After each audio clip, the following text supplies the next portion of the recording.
नमस्कार, मैं खुशबू यादव और आप देख रहे हैं BNY न्यूज। एक नई आवाज, एक नई पहचान। हम प्रदेश और देश की सभी खबरों से आपको रूबरू कराते हुए इसी सिलसिले में आगे बढ़ते हैं और देखते हैं कि आज की खबर में क्या कुछ है। डंठल जलाने से पंचर की दुकान में लगी आग, लाखों का नुकसान। आपको बता दें कि गुरुवार को जलाए जा रहे अवशेष से निकली चिंगारी से पंचर की दुकान में आग लग गई, जिससे नए पुराने टायर ट्यूब सहित दुकान में रखा लाखों का सामान जलकर खाक हो गया। घटना सुबह करीब 9 बजे की है। नगर पंचायत मदनपुर चौराहे के निकट मुन्ना भारती की पंचर बनाने की दुकान व गोदाम है। दुकान के पीछे खेतों में कटे गेहूं के अवशेष को जलाने के लिए किसी ने आग लगा दिया। जैसे ही पछुआ शुरू हुआ, आग विकराल रूप धारण कर लिया और देखते ही देखते मुन्ना भारती के दुकान को अपने आक्रोश में ले लिया।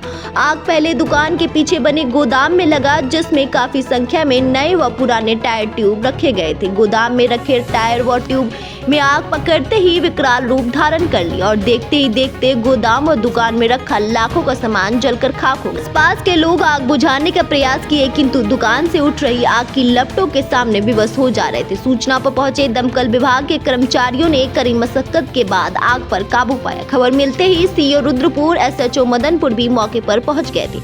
मौजूद लोगों ने नगर पंचायत मदनपुर में फायर ब्रिगेड की गाड़ी होने की मांग उठाई है। BNY न्यूज के लिए देवरिया से मोइन खान की रिपोर्ट।